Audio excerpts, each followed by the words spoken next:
अस्सलाम वालेकुम fam, what's up, hope you are doing great. So basically यार जो आज की वीडियो है वो मेरे तो बहुत क्लोज है, क्योंकि मेरा एक यूनिवर्सिटी का फेज़ था जो बहुत ही अप्स एंड डाउन से भरा हुआ था, राइट। इसमें मैं अपनी जर्नी जो शेयर करूँगा वो कैसे एफएससी के बाद से कैसे जो मैंने स्ट्रगल्स की और कौन सी यूनिवर्सिटी में कैसे अप्लाई किया, और स्टिल जो होता वही है जो ऊपर वाला चाहता है। So let's dive into it without wasting any time. कहानी यहाँ से स्टार्ट हुई थी यार, मेरी जर्नी कि आफ्टर डूइंग माई मैट्रिक मैंने कॉलेज में एडमिशन लिया, फर्स्ट ईयर सेकेंड ईयर की। अब फर्स्ट ईयर में जैसे कि एक हर बच्चे ने यूनिवर्सिटी का सोचना होता है, तो मैंने भी थोड़ा सोचा। और फॉर्चुनेटली अनफॉर्चुनेटली मेरे साथ मेरा एक दोस्त था, उसका भाई उस टाइम पे नर्स यूनिवर्सिटी में पढ़ता था, तो हमारी सर डिस्कशन होती रहती थी उसी हवाले से। और उस टाइम पे टीचर्स भी, हमारे एफएससी के टीचर्स भी हमें जब कभी मोटिवेशनल लेक्चर देते थे या कुछ भी, तो नस्ट हमेशा टॉप आउट स्टैंड आउट करती थी कि आपने इस तरह की यूनिवर्सिटीज़ में ट्राई करना है। तो इस तरह उसके बारे में ईगरनेस बढ़ती गई, उसको यूट्यूब पे देखा, आहिस्ता रिसर्च की, तो पता चला यार ये तो ऑल इन वन पैकेज है। दूसरी यूनिवर्सिटीज़ भी थी बट जो मेरी कंसिडरेशन में आई और जिसका मुझे विद रिस्पेक्ट टाइम ज़्यादा पता चला, राइट। तो उसके बाद अब फर्स्ट ईयर के बाद हमारी रिसर्च होती रही थी, मेरे मेरे दोस्त से बातें होती रहती थी कि उसका भाई ने NIT 1 2 3 ऐसे लिए। एंड देन उसके बाद यार आती है कहानी के फील्ड चूज़ करनी थी, क्योंकि फर्स्ट ईयर में ही मेरा ये सब कुछ चल रहा था। मैंने कहा कि कौन सी फील्ड मैंने करनी है। सो यार फील्ड चूज़ करने की जब बारी आई तो मेरा इंटरेस्ट मैकाट्रॉनिक्स में ज़्यादा था, रोबोटिक्स और सॉफ्टवेयर इंजीनियरिंग। तो जब मैंने फील्ड चूज़ कर ली तो उसके बाद मैंने देखा कि यार ये कौन कौन सी यूनिवर्सिटीज़ ये प्रोग्राम ऑफर करवा रही हैं, राइट। तो उसमें एक यूआईटी लाहौर थी, प्रेस्टिजियस इंस्टीट्यूट्स में जो आता है, और एक नर्स थी, और एक यूनिवर्सिटी इस्लामाबाद थी। यूआईटी लाहौर मेरा वैसे ही एक पर्सनल या जो भी था नहीं था, मैं नर्स को प्रायोरिटी दे रहा था। ऑल द सर्कमस्टांसिस मेरे इतने नहीं थे, पर फिर भी यूआईटी लाहौर को मैंने इतना कंसिडरेशन में नहीं रखा, बिकॉज ऑफ देयर लेबोरेटरीज और उस रिसर्च वर्क और दूसरी चीज़ें उस टाइम पे जब मेरा माइंड था। तो मैंने सोचा कि यार NUST would be the best option, और एक यूनिवर्सिटी इसलिए कि अगर इस्लामाबाद ही जाना है तो नस्ट है। तो बस फिर एक यूनिवर्सिटी ना आओ देखा ना ताओ देखा, सिर्फ नस्ट को, बाकी सारी यूनिवर्सिटीज़ का नाम भी उस टाइम पे नहीं आता था। उसके बाद नस्ट के बाद जब हमारा पेपर इतना पता था कि सिर्फ पार्ट 1 में नंबर्स काउंट होते हैं किसी भी एंट्री टेस्ट में अच्छी इंस्टीट्यूट में, तो पार्ट 1 में टिका के मेहनत की। और सडनली या इंसिडेंटली उसी टाइम पे यूटी लाहौर ने भी अपना टेस्ट जो है अनाउंस कर दिया। और कॉमनली प्रीवियसली ईयर्स में यूटी लाहौर सेकेंड ईयर के बाद अपना रिजल्ट लेती है, एंट्री टेस्ट कंडक्ट करती है। बट जिस ईयर में हम थे, और उस ईयर में यूटी लाहौर ने 2023 वाले ईयर में एफएससी पार्ट 1 में अपना एंट्री टेस्ट कंडक्ट किया। और तो जाना नहीं था, बस रजिस्ट्रेशन कराई, ना टेस्ट पैटर्न देखा और ना कुछ देखा, और टेस्ट दिया है लिटरल। और उसके बाद ना उसका मैंने रिजल्ट देखा यूटी का, क्योंकि मैंने जाना नहीं था। और वो भी इसलिए दिया था, उस टाइम पे र्यूमर्स अराइज हो रहे थे कि जो यूटी का टेस्ट नहीं देगा वो किसी और यूनिवर्सिटी में अप्लाई नहीं कर सकता, तो दैट्स वाई मैंने यूटी का टेस्ट दे दिया था, इवन तो मैं लाहौर से भी बिलोंग करता था। सो देन उसके बाद एफएससी खत्म हुई, एफएससी पार्ट 1 में थोड़े अच्छे नंबर आए। उसके बाद NIT 1 आया। NIT 1 just for the sake of experience में दे आया। फर्स्ट ईयर इतनी बड़ी थी और इतना कोई खास एक्सपीरियंस गया नहीं मेरा, बस काफ़ी कुछ सीखने को मिला। इसके बाद NIT 2 आया, इसी तरह सेकंड ईयर में हम हो गए, सेकंड ईयर की तैयारी की। एंड देन NIT 2 में अभी कुछ इतना, NIT 2 मैंने दिया नहीं था, NIT 3 और 4 दिए थे, 4 NITs कंडक्ट हुए थे उस टाइम पे। तो 3 में इतना कोई खास परफॉर्मेंस नहीं गई, ऑल्दो मैं बहुत डिसअपॉइंट था, इवन तो प्रिपरेशन भी मेरी थी, बट स्टिल दे के आ गए। था कि लास्ट ऑप्शन है अभी। और भी यूनिवर्सिटीज़ के इस टाइम पे टेस्ट चले थे, पर मैंने किसी भी यूनिवर्सिटी के टेस्ट को कंसिडरेशन में नहीं रखा, जो कि मेरा उस टाइम पे गलत फैसला था। पर बहरहाल उसके बाद मैंने नस्ट का NIT 4 दिया, और NIT 4 में भी नंबर ठीक थे, इतने वो बुरे, यानी कि बुरे थे, बहुत भी बुरे नहीं थे, पर बुरे थे, यानी कि अच्छे बिल्कुल भी नहीं थे और मेरे लिहाज से। और उस टाइम पे पर स्टिल इतने थे कि मेरा मैकाट्रॉनिक्स में मेरिट बन जाता।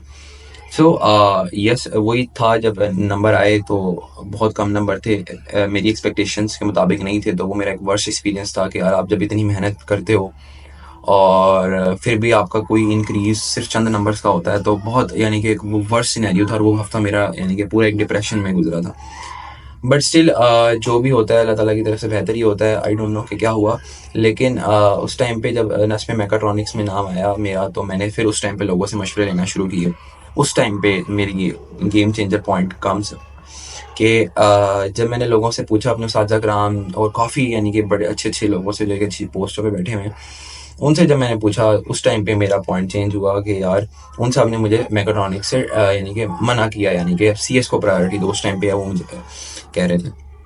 अब मैंने खुद जब CS के बारे में सर्च किया, इतने बंदे कह रहे हैं कि CS वर्सेस मैकाट्रॉनिक्स में CS जो है वो कर रही है, सो वाई। तो जब मैंने खुद रिसर्च की कि यार मुझे पता चला कि मेरा मैकाट्रॉनिक्स जो है थोड़ा सा गलत फैसला था, ये नहीं इंटरेस्ट के लिहाज से, लेकिन आपको पता है पाकिस्तान में हर बंदे ने इंडिपेंडेंट फेस की तरफ आना होता है, और इंजीनियर्स वैसे ही पाकिस्तान में उनकी क्या वैल्यू है वो आप समझ सकते हैं, राइट। तो इसी फेस को कंसिडरेशन में रखते हुए मैंने जब electrical engineering, mechanical engineering, mechatronics apart from my interest financially देखा, क्योंकि फील्ड जो मर्जी सक्सेस आपने वो आपके अपने पर बेस करती है कि आप कितना उसमें एफर्ट्स डालते हो और कितना वो करते हो। वैल्यू डिग्री की नहीं होती, फील्ड की नहीं होती, वैल्यू आपकी अपनी होती है। मुझे उस टाइम पे एक टीचर ने कहा, बट स्टिल मुझे कहीं ना कहीं मेरे दिमाग में अच्छा था यार, इलेक्ट्रिकल इंजीनियर्स इतना कम ले रहे हैं, और on the other hand CS वाला बंदा जो है वो फ्रीलांसिंग में जा सकता है, वो प्रेस्टीजियस सॉफ्टवेयर हाउसेज में बैठा हुआ है और लाखों में, और स्टार्टिंग सैलरी 70+, वो जितनी उस टाइम पे था कि स्टार्टिंग ही, यानी कि वो एक अच्छा कर रहा है, और उसके बरक्स इलेक्ट्रिकल इंजीनियरिंग 30, 40, 50 इस तरह स्टार्ट होते हैं।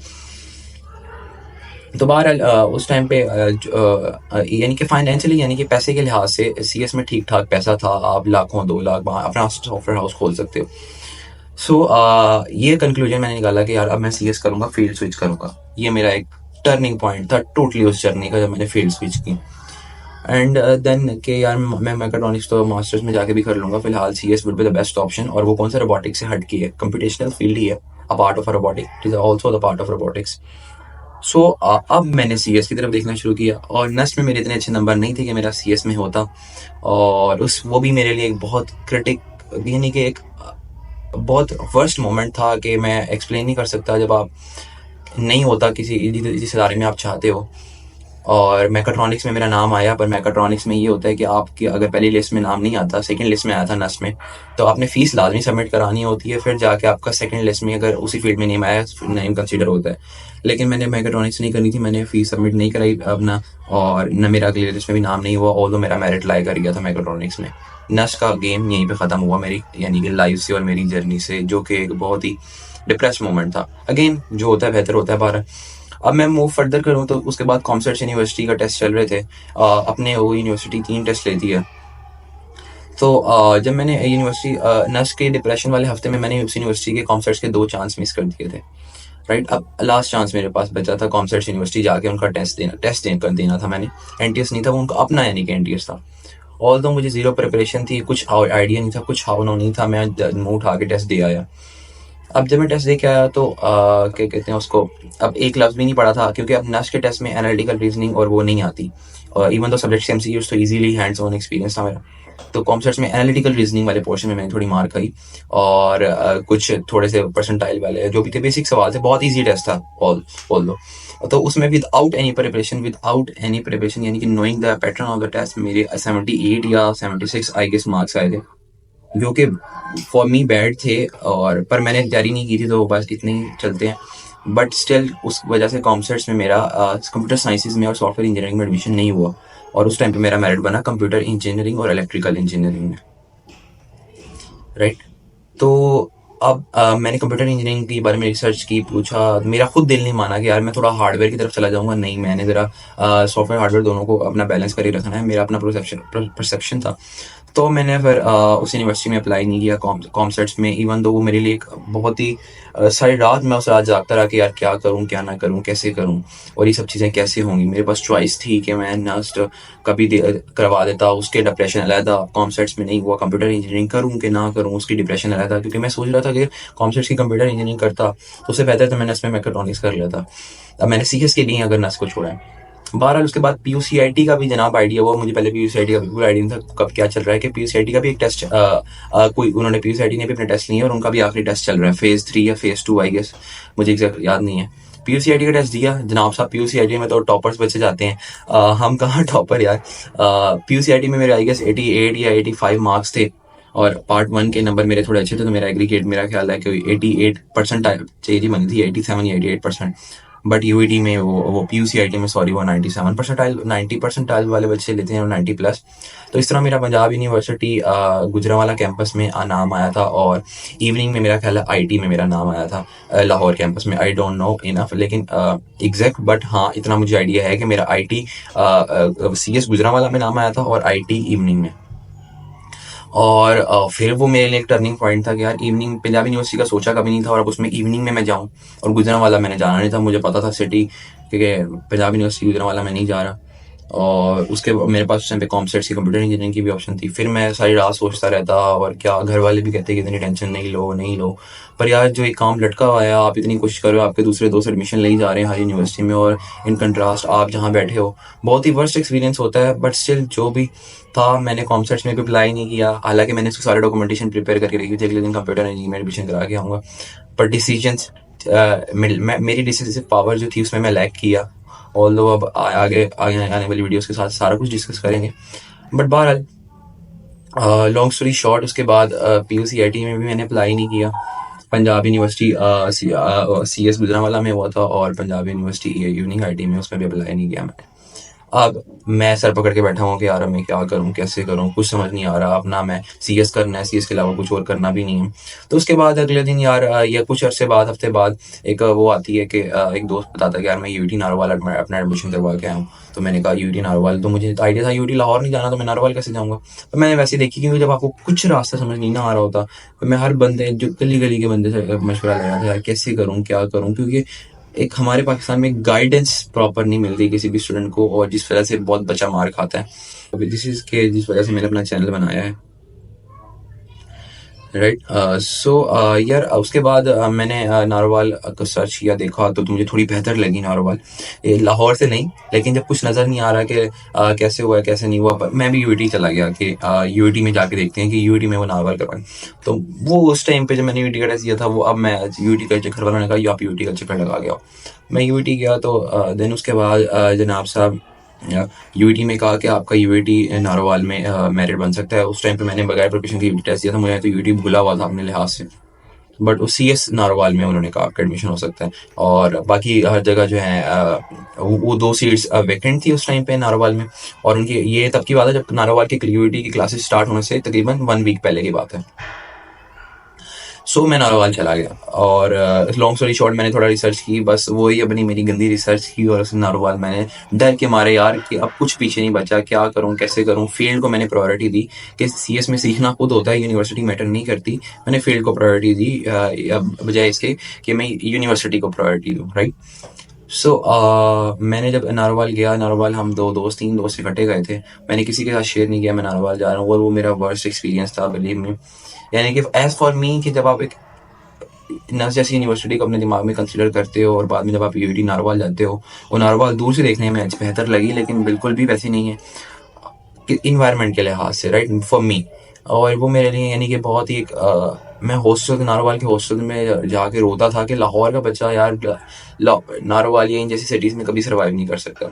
इवन तो करते हैं बच्चे करते हैं, लेकिन मेरे लिए वो कंपेटेबल नहीं थी वो चीज़। मैंने वहाँ से जाते ही, मैंने हफ्ते बाद ही, एक दोस्त मेरा पहले वीक ही छोड़ा है, एक दोस्त ने मेरे महीने बाद छोड़ा, और मैं तो वो था जिसने एक सेमेस्टर ऑलमोस्ट कंप्लीट किया नारोवाल में। पर मैंने नारोवाल छोड़नी थी किसी भी लिहाज से, क्योंकि मैं वहाँ पे रातों को रोता था हॉस्टल में अपने सर मार के कि यार ये मैं कहाँ गया। ऑल तो इतनी भी गई गुजरी नहीं थी, पर हाँ फॉर मी मेरे लिए ऐसा ही सीन चल रहा था इस टाइम पे। तो उसके बाद नारोवाल में मैं घर वालों को रोता था कि मैंने निकलना है। तो कॉमसेट्स के स्प्रिंग के टेस्ट आने थे। अब कॉमसेट स्प्रिंग की मैंने तैयारी करना शुरू की। अब कॉमसेट्स की जैसे स्प्रिंग की तैयारी करना शुरू की, तो दोस्तों से पता चला कि यार कॉमसेट्स, एक तो मैं लाहौर में जिस कोने में रहता हूँ वो दूसरा कोना, और कॉमसेट्स लाहौर के दूसरे कोने में, और 2 घंटे, और मेरे घर से तकरीबन 2.25 घंटे का ट्रैवल है कॉमसेट्स का। और आप इमेजिन करें कि दिन का 6 घंटे का ट्रैवल कैसे कर सकता है एक लड़का। हॉस्टल मेरे लिए कंपेटेबल नहीं था कि मैं कॉमसेट्स यूनिवर्सिटी में जाऊँ और हॉस्टल दूँ। और कॉमसेट्स की पढ़ाई वो भी इतनी खास नहीं थी, आगे जाके डिस्कस करेंगे। कॉमसेट्स नाम की हद तक ही है, कॉमसेट स्प्रिंग की ऑप्शन भी गई। तो मेरे दिमाग में अब डू एंड डाई वाली सिचुएशन थी, यार मैं नारोवाल छोड़ूं ना छोड़ूं। हर रोज मैं ही छोड़ता था कि अब मैं घर जा रहा हूँ, लाहौर घर जा रहा हूँ, अब मैं घर जा रहा हूँ। बट स्टिल यार मैंने एट द एंड वो यूनिवर्सिटी सेमेस्टर के एंड पे वो छोड़ दी। मैंने वहाँ के टीचर से भी, सीनियर से भी इतना मशवरा लिया। बस यार वर्स्ट फेज था जो भी था, इतना घूम फिरा के मैंने कभी नहीं सोचा था मेरे साथ ऐसा भी कभी होगा, मैं इन सारी चीज़ें भी फेस करूँगा। पर जो भी था हो गया। एंड देन उसके बाद तो यार उसके बाद जो है मैं घर आ गया। मैंने नारोवाल छोड़ दी, मैं उसके बाद नारोवाल नहीं गया। तकरीबन का सेमेस्टर पूरा होने से पहले, मैं हफ्ते पहले घर आ गया। मैंने कहा अब जो होगा देखी जाएगी। मैं नारोवाल, अगर ये मैंने इस पॉइंट पे डिसीजन लिया तो मैं नारोवाल में मुझे पढ़ना पड़ेगा। अब मैं नारोवाल आके, अब मैंने कॉमसेट्स जाना नहीं था, तो मेरे घर के सबसे करीब थी LGU। अब मैं कौन सी यूनिवर्सिटी से मैं कौन सी यूनिवर्सिटी पे आ गया। दिमाग के सर्कमस्टांसेस, जब आप फियर होता है एक चीज़ का कि यार अब घर वाले भी तंग आ गए आप लोग आपसे, तो कुछ ना कुछ तो करना ही है। सीखना आपने खुद है। जब मैंने ये सारी चीज़ें सीखी, यूनिवर्सिटी इतना मैटर नहीं करती। इस दौरान मैंने बहुत कुछ सीखा, बिलीव मी यार, बहुत कुछ सीखा मैंने इस फील्ड में। मैं अगर डायरेक्ट नस्ट में हो जाता फिर इतना कुछ ना सीखता जितना मैंने फेलियर से सीखा अपने। तो थोड़ी चीज़ें ओपनली हुई। मैंने अपने एक अच्छे सॉफ्टवेयर कज़न हैं, सॉफ्टवेयर हाउस अपना रन कर रहे हैं दुबई में। उन्होंने मुझे कहा जहाँ होता है जैसे होता है ले लो, तो रेस तुम्हें डिग्री की भी ज़रूरत नहीं है। उसके बाद मैंने अपना माइंड सेट कर लिया, यार मैं साल नहीं ज़ाया कर रहा, मैं साल ज़ाया कर सकता था और दोबारा एनडीटी और दूसरी यूनिवर्सिटी से एक्सपीरियंस था मेरे पास। और हाँ, मेंशन करता चलूँ, उस टाइम पे मैंने फास्ट का टेस्ट नहीं दिया क्योंकि फास्ट के एडमिशन क्लोज हो चुके थे। और ये एक बिग बिग डिजास्टर था फॉर मी कि एक बच्चा जो लाहौर में रहता है और सीएस करना चाहता है प्रेस्टीजियस इंस्टीट्यूट ने फास्ट का टेस्ट ही नहीं दिया। बहरहाल उसको फारिग कराया। आप फास्ट का टेस्ट मैंने दिया ही नहीं था उस टाइम पे एनआईटी 4 चल रहा था और मैंने कहा कि मैं फास्ट का टेस्ट अभी नहीं दे रहा, पास में नहीं जाना मैंने, क्योंकि उस टाइम पे मैंने मैकाट्रॉनिक्स करनी थी, सीएस नहीं करना था। उसी दौरान फास्ट के एडमिशन क्लोज हो गए थे। तो लॉन्ग स्टोरी शॉर्ट यार, उसके बाद जब मैं नारवाल छोड़ के आया तो मैंने एलजी में अप्लाई किया। एलजी में अप्लाई किया तो पता चला कि यार इतनी खास नहीं है, उनके सीनियर से भी, बट सीखना आपने खुद होता है, घर के करीब है, फीस थोड़ी कम है। तो मैंने कहा एलजी में एडमिशन ले लेते हैं यार, बजाय इसके कि मैं यूसीपी यूएमटी इतनी दूर जाऊँ या नेक्स्ट ईयर किसी अच्छी यूनिवर्सिटी में अप्लाई करूँ, क्योंकि कोई अच्छी यूनिवर्सिटी बची नहीं थी। तो मैंने कहा कि यार इस पे करते हैं कि जनाब साहब एलजी चले जाते हैं, सीखना घर के बिल्कुल करीब है। अब एलजी जाते जाते जनाब आप एक सडन चेंज आया, सडन सडन वो मैंने आपको बताया मेरी डिसाइसिव पावर बहुत कमज़ोर है, वीक है, लैकनेस है मेरे अंदर उस चीज़ की। और वो उस तरह के बंदे कभी कामयाब नहीं होते जिस तरह का मैं पहले था या अभी भी हूँ। उस चीज़ को ओवरकम करने की कोशिश करूँ, आपको डिसीजन जो ले लिया वो ले लिया, स्टिक ऑन इट। तो एक लड़का मिला मुझे, वो एलजी जानने वाला ही था, एलजी से सॉफ्टवेयर इंजीनियरिंग उसने छोड़ी थी, स्किप की थी। और वो एक इदारा था, उस इदारे में स्विच कर रहा था जिसका मैंने जिक्र किया, मैं जिस टाइम पे पढ़ रहा हूँ उस इदारे में। और और उसने कहा वो यार मैं छोड़ के उस इदारे जा रहा हूँ, पाकिस्तान एयरफोर्स के अंदर आता है, ऐसे ऐसे आता है और ये सीन है। तो मैंने भी उस इदारे के बारे में रिसर्च की और पता चला कि अच्छा हाँ यार वाकई ये इदारा ऐसे है। और जो मैंने प्रीवियस वीडियो में मेंशन किया था, मैं जिस इदारे में पढ़ रहा हूँ, मैंने कैलकुलेटेड रिस्क लिया था एक, क्योंकि वो पहला साल था उस इदारे का जिस इदारे में मैं इस टाइम पढ़ रहा हूँ। सो डेट्स हाउ मैं उस इदारे में गया और अभी मैं उसी इंस्टीट्यूट में पढ़ रहा हूँ और मेरा फर्स्ट सेमेस्टर चल रहा है। ये सब किस्मत का एक चक्कर था, मुझे नहीं पता मैं कैसे कैसे उस इंस्टीट्यूट में पढ़ा। मेरे वहमो गुमान में नहीं था कि मैं एक ऐसे इंस्टीट्यूट में जाऊंगा लिटरली।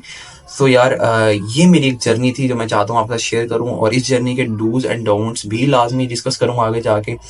बट इस वीडियो के लिए वीडियो आगे बहुत लंबी हो गई, आगे जाके हम कंक्लूजन डिस्कस करेंगे, how to choose a good university, how to find a good path, हर एक चीज़ ओपनली डिस्कस होगी। कौन कौन से डिसीजन आपने खुद लेने हैं, कौन कौन से डिसीजन दूसरों से करवाने बल्कि खुद लेने ही हैं, और क्या क्या मिस्टेक्स नहीं करनी और क्या क्या कुछ करना है। हर यूनिवर्सिटी के टेस्ट को लाजमी डिस्कस करेंगे, उनके डूज एंड डोंट्स को, प्रोज एंड कॉन्स को भी डिस्कस करेंगे। और मैं एज वेल एज आपको अपने करंट इंस्टीट्यूट का भी आने वाली वीडियो में बताऊंगा। आई नो कि वीडियो थोड़ी लंबी हो गई है, पर यार ये वो जर्नी थी मैं चाहता आपके साथ शेयर करूँ। ये वो फेज था जो मेरे करीब था, एफएससी के बाद से कॉलेज वाला। पर जो होता है अल्लाह ताला की तरफ से बेहतर होता है, मुझे कोई रिग्रेट नहीं है। अब जो भी है वो मेरे सामने है। मैंने अगर कोई डिसीजन लिया साल ना ज़ाया करने का तो मैं उस पर हैप्पी हूँ। यार ये मेरी जर्नी थी। आई होप के अगर किसी ने देखी होगी इतनी लंबी वीडियो तो you like my video. So यार hit the share and subscribe button. Till then see या।